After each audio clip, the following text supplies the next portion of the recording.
So here we are, Yes. end of 3 days rehearsal, putting the whole thing together.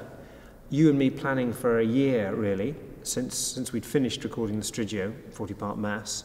And you wanting to do a Vespers and me saying, no, it was a bad idea. Did you? I did, for a long time. Clearly didn't listen to you and how wise I was. Yes.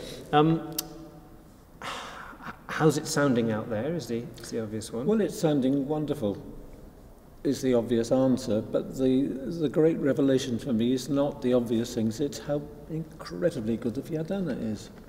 It's like Monteverdi, sort of born again, in some ways. It's like Monteverdi, it's incredibly detailed. The detailed approach to word painting is what seems to set him off. But also endless invention. He just never runs out of ideas, rhythmic ideas. Yeah. It never sort of flags. When I first looked at it, there's always this thing that you get when you look at music on paper, that you have an intellectual response to it and you can work out what the harmonic rhythm is and you can read that, but you don't get the physical sense of it. No, you don't. And clearly these 4-part psalms are about the physical effect of having the 4 groups.